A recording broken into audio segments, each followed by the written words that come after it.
What's up? I'm here and I'm all right. That's what's up. That's what's up. Let's talk about what's been happening. You've been going out, enjoying the sun. I've been trying to, working on that East Coast time right now, so we get done early 2 p.m. and get to enjoy the rest of the day. Yeah, Love it's it. been great. It's been great. What the weather's getting warmer, so summer vibes. I like that. And I know we had a chance to go watch Niger recently. Yeah, interesting game and interesting events around the game. All right. And I think Um, that's definitely the first thing we're going to talk about. So let's just hop right into it.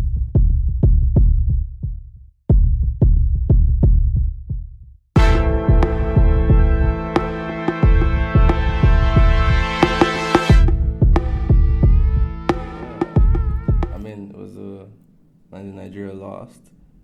I mean, I don't even know who I was rooting for, to be honest. Like, being Canadian and Nigerian at the same time, it is what it is. But the home country, Nigeria, so I guess Nigeria is the home country, lost 2-0, right?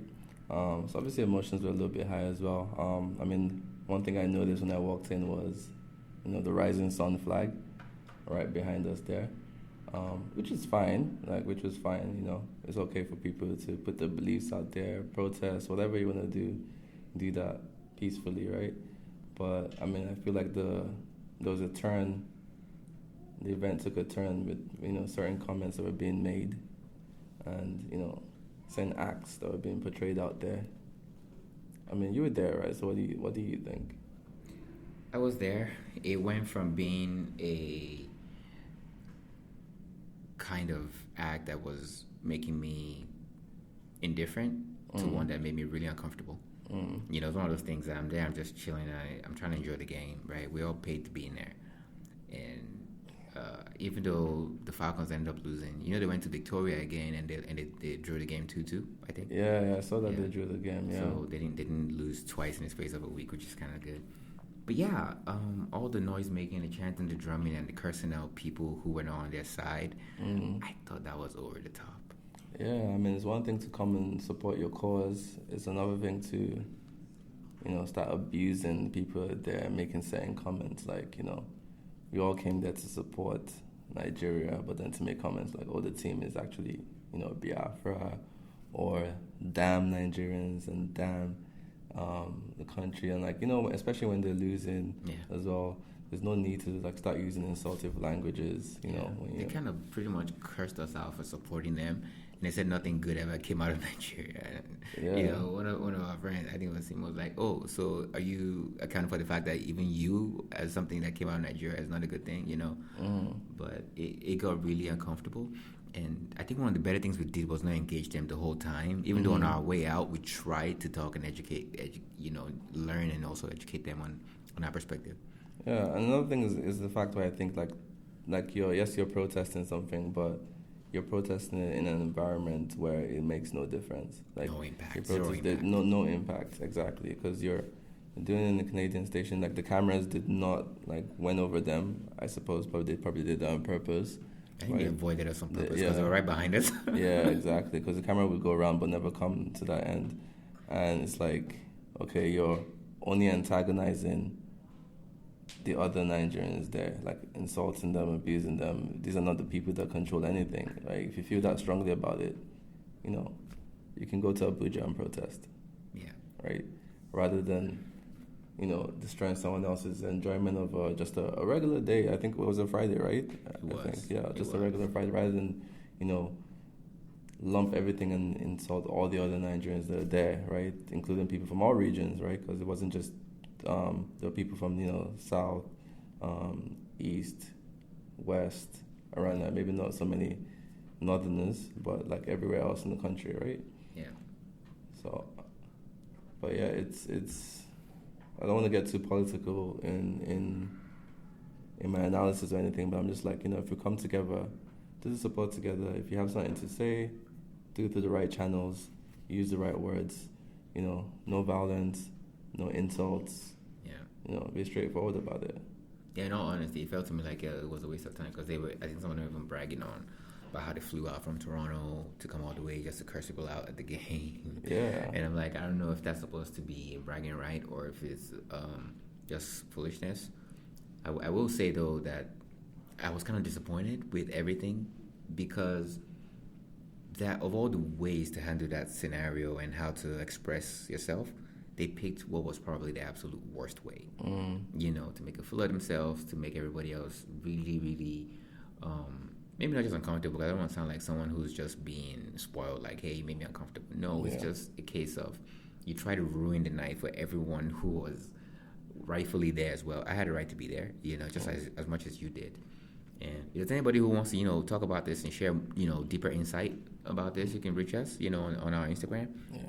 For the fact that these were older men as well, that's another thing as well. There's, I guess men in their 40s, 50s, probably even 60. I don't even know. There's so much older men. Much older, yeah. Yeah, and I understand the plight that Eastern Nigerians have gone through in the past, right? Even till today, right? Like back in the Civil War, all of those things, and even to today, there's still a lot of discrimination. And we know how hard it is for an Eastern person to become a president of the country, right? That's a difficult task, which I'm not even sure is possible, right? Because of how the climate is in the country, the political climate, right? But I understand this, but there's ways to do this thing. There's ways around it, especially not insulting just regular citizens that don't even live in the country. Do you know what I mean? Most of us don't have strong ties. Do you know what I mean? As much as people who are we're not invested in what the outcome. So why, abuse us or attack us, or create that discomfort in the area? No, we're not the ones changing policy.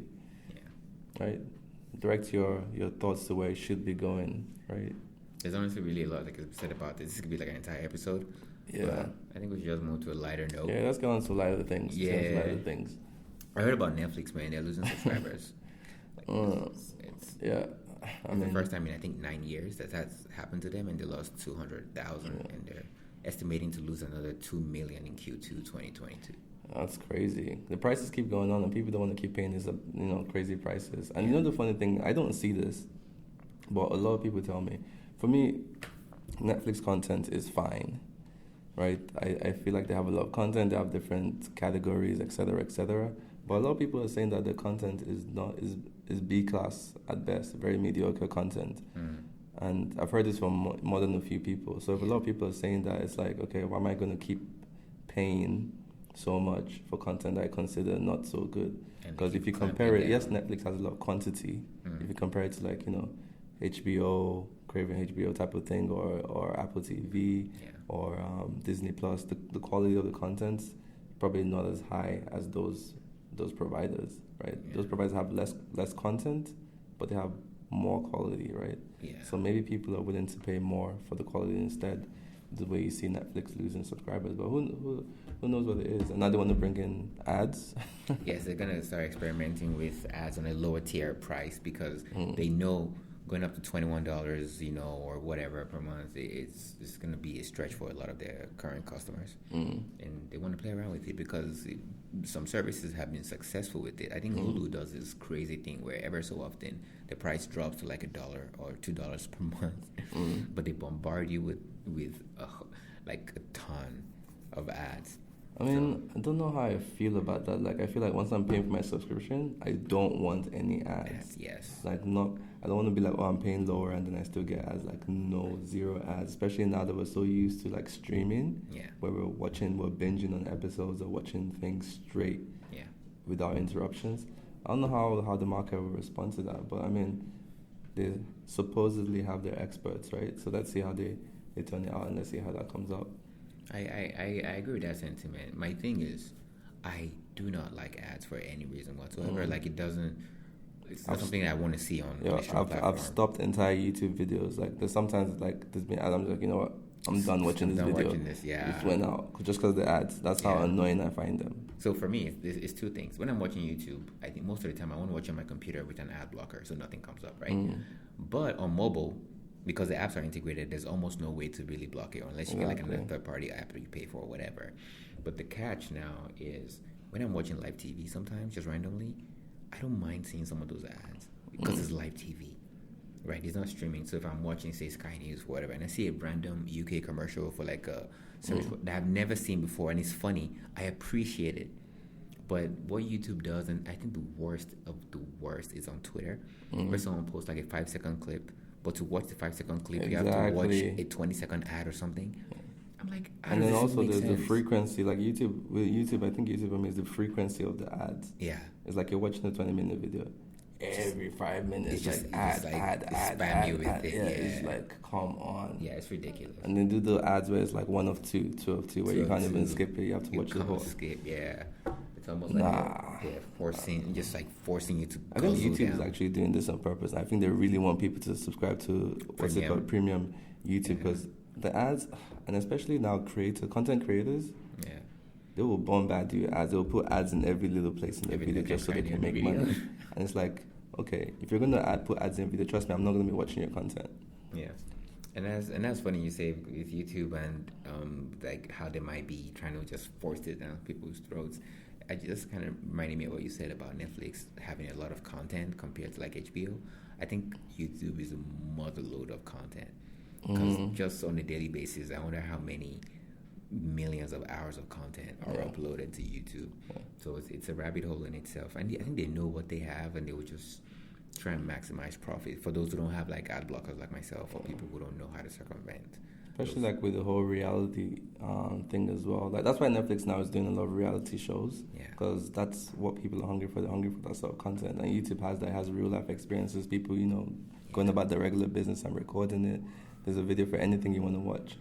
Our debates, if you want to watch TV shows, that sort of thing on YouTube, then the quality may not be as good, because they're not investing money into making those shows as people with their phones or doing videos and whatnot. But still, you find a lot of, Awkward Black Girl, that was a YouTube show, right? Yeah. Before she went on to do what's it called on HBO? Issa Insecure, right? Insecure. Yeah. But those are the things that brought her up. So that's there. For sure. But we got to do something about these ads, man. There's too much of them. Yeah, I think so far, in terms of no ads, my favorite streaming platforms would probably be HBO Max, Apple TV Plus, obviously Netflix, easy. But let's see what it's like. I feel like they're being forced into a position they've never been before. They've held the crown. They've been at the throne, the upper echelon of streaming wars for the longest time. Disney, HBO, and everybody's knocking at their door right now.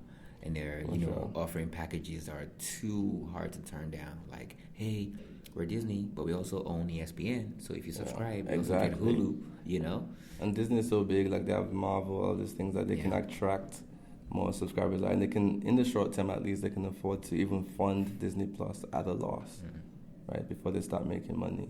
Yeah. Right. But if you look at, I don't know how long maybe studios like HBO is going to last, because HBO shows are expensive. Like if you watch HBO shows, the quality of their shows, those shows are expensive to make. They have another one, I think Julia, right now is on HBO. I think that's a HBO show.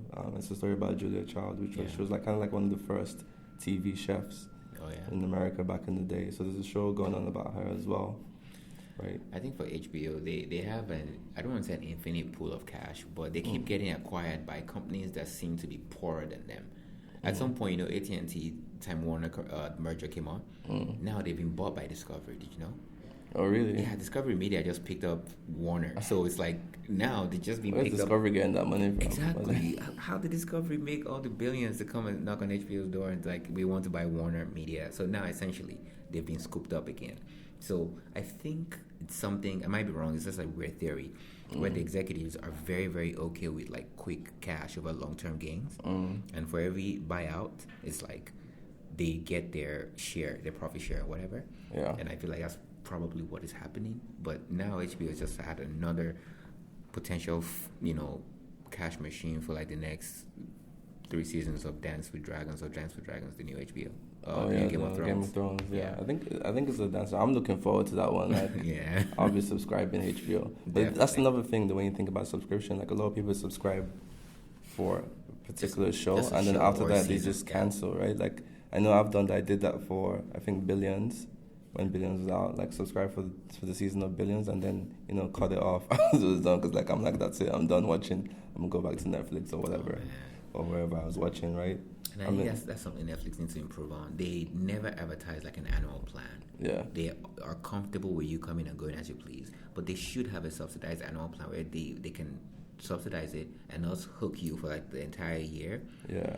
Because now they're just like monthly only. It's hard for people to even like plan. Like someone like me who likes to plan on an annual basis. That could be like DAZN, for example, is a sports premium package. Because I want to watch Premier League and Champions League. Like I want to pay one time and not have to think about it. Right? Yeah. And another thing that I think might help Netflix in terms of like this whole mess with subscriber counts is sports.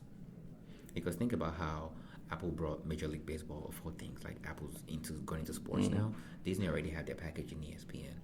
And I think a lot of people fell in love with Formula One over the past year because of Netflix. F1 is such a big sport. And the power of sport is that unlike TV shows and brands, sport has a way to like go into people's souls because it's recurring. It's something that you relate to ever so often. It's like your personal identity. When you support your club, whether it's like Chelsea, Liverpool, Man United, whatever, it becomes a part of you. So it's like F1 is something that's I don't know if they can afford it. I don't know if they have that kind of cash. But if they were to get like one premium sport package and integrate it with Netflix, I think it's gonna help them with this free fall. Yeah, for sure. I mean, yeah, talking about streaming services, talking about shows, everything, that brings me to my most exciting thing right now, Severance, Apple TV. If you guys haven't seen that, go watch that. It's an interesting concept. If you like to watch complicated shows like, intense storylines, I think mind-bending, if you may. maybe mind-bending, but not so mind-bending as you think, because I think a lot of that show is actually based in reality, right? Like the shows, essentially, like this is not a spoiler because it is what the show is. Like, you go to work, and then at work you're completely different. And when you leave work, the person from work doesn't know what the person outside of work is doing, and the person outside of work doesn't know what the person inside is doing, even though they're the same individual. Right. And it kind of points to, sort of like the life that we have now, where we're totally different people at work. Think about it. Yeah. Like, I know I'm not the same person at work. I don't relate to coworkers the same way I relate to my friends outside work. A lot of people outside my work, in my work, don't know what my private life is like. Do you know what I mean? I agree. And even people in your private life as well don't know technically who you are at work or what's going on or what you're doing there a lot of the time. So it's like it mirrors real life as well. Like I find it very interesting, and it's the fact that the person outside wants to keep going back to work because you got bills to pay, you got this, but the person at work too is not necessarily happy there, right? So it's like you grind for 8 hours and you're like, okay, yeah, I'm gone, and that's when you get your break, right? I agree. Block everything out. So it's interesting concept how they came up with that, and I think it's based on the book, right? Or I think it is actually based on a book. And for me, one of the more peculiar things about it was the first, I think 3 or 4 episodes were directed by Ben Stiller. And people don't talk about him as a director as much as an actor, right? I think he did, was it Night at the Museum or something? Yeah. But as a director, he did The Secret Life of Walter Mitty. And he cast I like himself that in movie. Yeah, it's such a good movie, film. And he also directed this main character, what's his name? Adam Scott, the same guy who plays the main character on Severance. Okay. Yeah. So Ben Stiller already has experience directing this guy as a talent.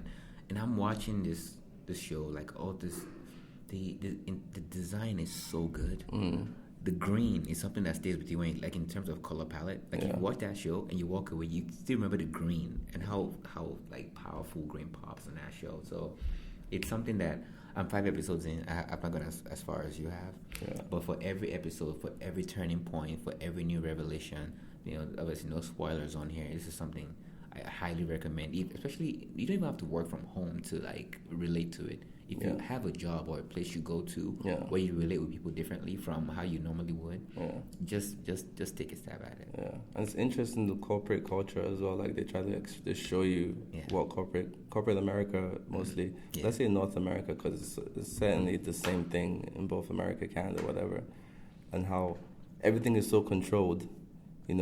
Sometimes you don't even know why you're doing what you're doing at work, which is an interesting point in the show. Like, they're doing this, but why are they doing this job? It's like, they tell you, okay, this is what you got to do, but why? What is the impact? Why am I doing this? There's the big bosses are somewhere far off. No one sees them. You just hear what they say and what they do. They send you a mass email, exist, right? And it's just like, okay, why is this? And then even the further reach where the company tries to even control your life outside work. A lot of times you have HR things like, wherever you are, you're a representative of this company. You can't do this, you can't do that, you can't get drunk. There's a lot of different things that tie into it, which is I find that really interesting and just a lot to think about in terms of corporate culture and essentially how we're living our lives in this modern age, and which is why I feel like Gen Z come through, man. I think they're trying to break away. They're trying to, break that concept and do something else, right? So I'm interested to see how Gen Z is gonna essentially tackle the working life, because they're not gonna be sitting down like we're doing. Like, no, they won't. First of all, remote work is basically come in now, right? It's never gonna go back to full time, right? So I want to see how, when they get there, when they're in charge, what it's going to be like for them. I'm sure it's going to be a series of experiments and pivots, because they're going to make a lot of mistakes. The culture that we ended up doing up until this very moment that the pandemic changed everything for us was something that had been happening, I want to say, post-World War II. And so it's something that's really been ingrained in society, not just in how we work, but how we live, because it affects the whole cycle. But now that they want to upend all of this, not because they want to, but it's how their life is, pretty much, because that's how the world sees them and that's how they see the world. I'm curious to see how many pivots they're going to make in terms of, is it going to be more hybrid culture? Is it going to be fully remote culture? Is it going to be one where they want to just do 8 hours a week, or is it like 30 hours a week? Yeah, I mean, definitely not going to be. What I think is that we're moving towards hybrid, but I don't think we're going to see a fully remote, and I'll tell you why. So if you look at what's going on right now in the world, the government, companies want everyone going back out there, right, to work. They know they can't do this full-time thing anymore. They know that we've seen that we can do this at home. We're more productive. But the reason why, this brings us, bringing us back to the pandemic now, and essentially everything opening up, right? We want people to go back because of businesses. There's a lot of businesses that survive on the fact that you're going to work every day. Like, you step out, you're paying for transit, that goes to someone's paycheck.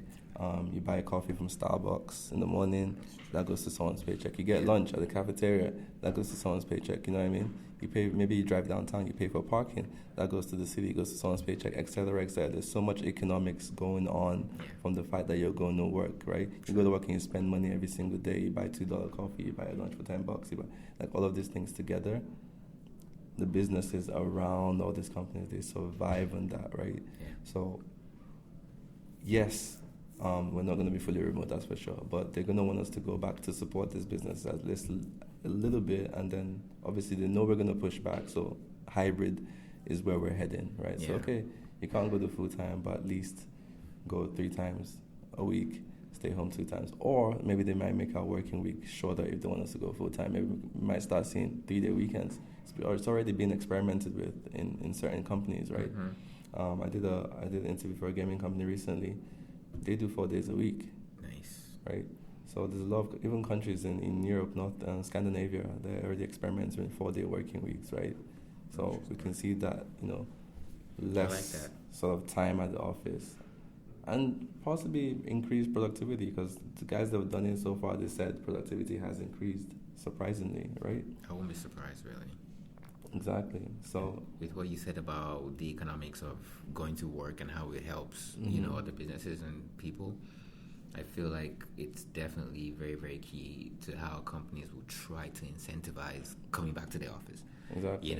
So imagine if a company is already leasing typically 10 floors, they're gonna let 5 of them go because they know not everybody's coming in every time. Yeah. Then wherever money they save in letting those 5 floors go, they can maybe strike some kind of deal with a pastry shop where if you come in on Tuesdays, you get a free bun or whatever, you get it free this. So people might look forward, I'm not saying look forward to a bun, ride the train 40 minutes just to go get a bun, but those little things. Something, and then obviously the human aspect of it, seeing some of your colleagues, chatting to them. I personally don't care too much about that, but like I'm good to seeing them on Teams, but like a lot of people want to have that, water cooler conversations, hanging out, this and that, but yeah, we're probably, those are some of the pushes for going back. But in terms of productivity, like working at home is more, I can tell you personally, I am more productive at home because, for example, since I started my new position now, I work Toronto time. I'm in BC, I work Toronto time, so I'm starting work 6:30 a.m. I can tell you that there's not a single day that I've taken lunch. I've never taken lunch break because I work, by the time it's my lunch, it's already time for me to sort of like go home. But I can bet you, if I was in the office, a walk, I would definitely take my breaks. Yeah. Like I'll take that 1 hour lunch. I'll go do whatever. I'll probably procrastinate. I'll probably talk to someone in the desk. But here I'm sitting down doing my work laser focused for like how many hours. Even when you're not laser focused, you have a break, you're still checking something else out, looking at your emails. And it's like my work is a lot more productive. That's just how it is. And that's something you can't take away from people that work from home, being more productive, because you're not waking up so early, traveling to work, right? Losing an hour to going, losing an hour to coming back. That's 2 hours. You have time to work. Your health is to work out. Your health is better as well. Like there's all these little things that I feel like the advantages come on. So they definitely can't cut it away from us completely. Yeah. Right. Especially with multitasking. I want to put myself in the shoes of like maybe parents with like 3 kids or whatever. During the holiday season, if they're still working, you wouldn't have to worry too much about all these things, the headache you normally have on your commute, because who's going to take care of the kids? Where the kids going to be at? Grandparents coming in for like a month just because, they're on holiday and they have to be at work. Yeah. And so you can have them play in the den or something when you're on your Google Meet calls or something. Yeah, for sure. Yeah, so there's all those things. So, I mean... In summary, watch Severance. Exactly. Watch Severance and then you can empathize more with all this stuff. Yeah, watch Severance. Let us know what y'all think, man. You can comment on Instagram posts and stuff. Yeah. And speaking of work and commute, things have been opening up lately. I think in the U.S. now, a lot of carriers do not even require, I think it's a federal government mandate, they don't require you to wear your masks in flights anymore. So how do you feel about that? Yeah, I mean, I haven't been on a flight yet since, when was the last time I was on a flight? I feel like it was last year maybe. Yeah, last year was the last time I was on a flight. The mask, I don't know, indifferent to be honest. Like, I feel like now people go on the SkyTrain, on other less sanitary sort of like transportation where they don't require a mask. So it's like, is there really a point to the mask on the plane? I'm not so sure. Right? I think for me, it's one of those phobias of, I know the train is packed with people. However, I think in terms of spread, the cluster of, let's say, between downtown and maybe King George or whatever, is not as international as maybe someone flying in from another country where there might be an outbreak. Because I know right now as we speak, there's a new outbreak in China, right? There's a lot of quarantining. And even though the mask mandate hasn't lifted, apparently people are still actively wearing their masks, even though they know they don't have to. So it's one of those things now where people are like almost associating the airport and flights with masks, almost like muscle memory, because we've been through it, for so long. I feel like on my next trip, I very likely will be wearing a mask, maybe a comfortable one, especially if it's long haul. But even for the short haul flights, it's always nice to have a comfortable mask. You almost forget it's there after some time. Yeah, for sure. But again, it's like, I don't know, like I'm not a scientist, but what's the science behind it? Yeah. Is if, especially like, let's not even take international flights into consideration, just to say local. What's the difference in taking a local flight from here to Toronto and taking a train from New West to downtown Vancouver, or taking the bus within downtown Vancouver, right? Which is more packed. People are touching, grabbing the poles. You're also grabbing those. You're holding on so you don't fall down. You're close to people, face to face, breathing, as opposed to the plane where there's at least some barriers between you guys. Yeah. Right. And there's the air conditioned circulation, which apparently helps things as well. So I mean, I don't really know, but I mean, let's see where we're going with this. Like, I feel like COVID is here to stay. Like, I feel like it's the new flu. It is the new flu. Maybe take shots yearly or something, but I mean, there's not much we can do in terms of getting rid of, unless someone, some super genius finds a cure, which I doubt is going to happen with the way the virus mutates, right? Yeah, it keeps mutating. We'll see how that goes, right? But it is what it is. Whatever rules they make the rules. Like, I'm tired at this point. Yeah. Like, mask, no mask, like, whatever. Yeah.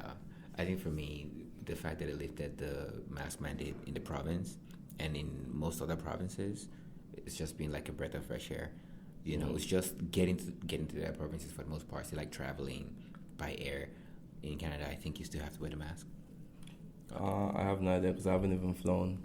Probably still, because I think there's still federal mandates, because I think government institutions like Service Canada, stuff like, you have to wear a mask when you go there. Yeah. So I think those still have mandates for masks, so probably in terms of flying. But I mean, even testing now is like, sometimes I wonder if it makes sense, because like, you have to test before you go on the plane to fly to the States, for example. If you're driving through the border, you don't need to do a test. Yeah, which right. Me, so it's like, I can go on the border, fly on the plane in the States or whatever. Yeah, come back. Do you know what I mean? So I don't know.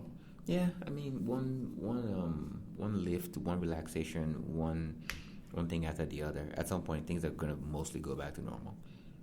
Yeah. I guess, yeah, because I mean, it's not a life that we can live like as human beings consistently in this cage, and like it's not very good. Like you can see the mental health impacts that it's had over the last 2 years, right? So it's not something that we can actually do continuously for a short while, yeah. But I'm not sure for how long we can take it, right? So yeah. I think one of the things we just need to figure out is how to get a chance to take breaks, relax and enjoy holidays in case you have more than one. Lucky you, holiday trifecta. How do you feel about all the back-to-back? Easter came. And then what other holidays do we have coming up? We've got May long coming up as well. I think June is when we don't have any holidays. But this Easter one was pretty good because it was a Friday off for me. Yeah. So it felt longer than usually when you'd have a Monday off for some reason, right? So it was... I still think we need more holidays. I'll be honest. Like in this country, we don't have enough. Like in the UK, a lot of people get 20 days, 25 days, just to start in vacation. We only get like most people. I'm lucky I get more than that, but most people actually have just 10 days, like 2 weeks here per year, right? So that's like if I had that now, I'll be really upset. Like 2 weeks is not enough for me. Like I remember when I had two weeks back in an old job a few years back. Like I was like, that's not really for me. But yeah, I mean, speaking of trifecta, like this weekend, I don't know when was the last time that happened, but it was a holy trifecta. So we had Easter, we had Ramadan, we had Passover for Jewish people. So there was iftar going on, people breaking the fast. There was Easter dinner going on, and there was also Passover feast going on. So it's like 3 in one, all faiths. That's all the Abrahamic. Faith. Religions or faiths, basically having all this. And that was interesting to see. I don't think I've seen, because I think last Ramadan was maybe like in June. Easter is usually between April and May, right? So depending on the year. So this was interesting to see that everything was kind of like all together. Yeah. So thankfully I got Friday and Monday off. So it was a weird thing for me to actually have that much time off. I need that. It will never be weird for me. I was trying to adjust to not like doing a lot of stuff, which is kind of weird because the idea of going away is to be able to like relax and unwind, So I had to learn how to do that while on this trip, because all I could think about was what I was going to go do next on the computer at work or something, But yeah. Yeah, I feel you on that one. Yeah, but definitely a good weekend, because I remember after Friday I was like, oh wow, we still have Saturday coming up because we're off the whole Friday. Yeah. So it felt really good. Hopefully, I think we have another one where it's a Friday. I think Canada Day, maybe a Friday. If I remember correctly, I think Canada Day is a Friday this year. So I mean, that would be another good one. Should probably plan a trip for that one. July 1st is a Friday, so we're gonna have Friday off on that day, and then we're gonna have Saturday, Sunday. So yeah, that would be a good weekend to just get away. Maybe go to the States. Yeah. See what's going on down there. See what's changed. And get one of those cheap flights, right? Or even just drive down. To be honest, True. Drive across the border and see what's going on, right? True. One thing we haven't talked about, I think is definitely worth a mention, is Elon Musk trying to buy Twitter. Elon, my boy. I mean, I don't really know what the idea behind it for him is. Yeah. What he wants to accomplish with Twitter, but I mean, interesting. That it just shows you as well, again, where it shows how much power the board sort of holds by the shareholders in the company. That should be. It just shows you like the power dynamics, even in a democratic society today, where it's like, okay, the people should have more power in terms of voting, but then you find there's a small upper echelon of people, maybe a few senators that say this is what the people want, and then they vote based on that. That's not really the case. So I mean, I think he did a poll saying who should have the power to vote, on selling Twitter shares and stuff like that on Twitter, people or the board. But yeah, I don't know what he's trying to accomplish with it, anyways. But interesting to see how that flies. I've seen takes where it's just too much. It's gonna be too much stress for him with very little reward. Because if you think about the other businesses involved in like SpaceX, they literally go to space. Tesla changing the car industry and the electric car industry in general as a whole. And Solar City, where they put solar panels on roofs and whatnot.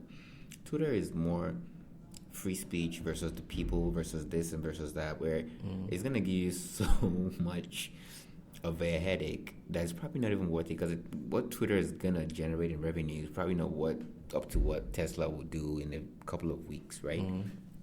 And so... But yeah, I mean, it's one thing, is he buying it and running it, or is he buying it and letting someone else run it? Or I mean, that's an interesting question. I really don't know. I don't know if you would want to be CEO, because they already have a CEO since Jack Dorsey stepped down. So yeah, it's not like there's a void, but it's gonna be one of those things that's gonna be a headache to own. But then you should know one thing about billionaires is on their shopping list they always want to control the media, right?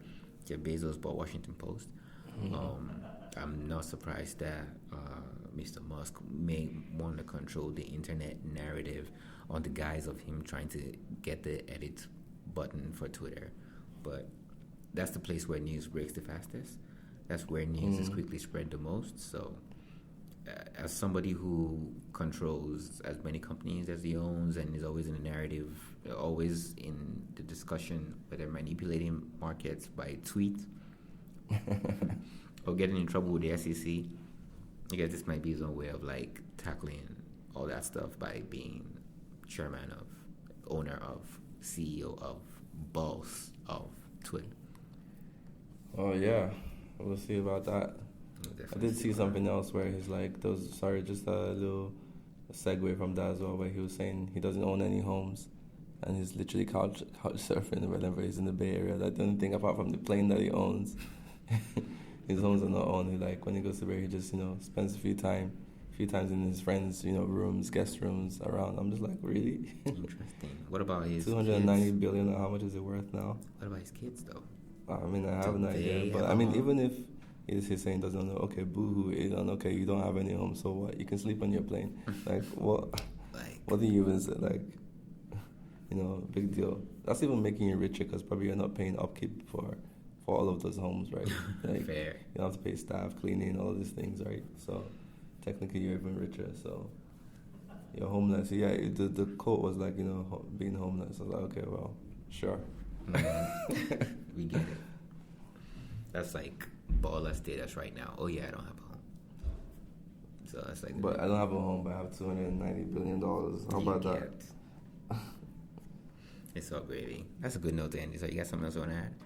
No, I think we're good for today. All right. Got a lot more stuff coming for you guys next week. We've got some gene editing talks coming up in a few weeks as well. That's going to be an interesting conversation. Probably be a really long one as well. Yeah.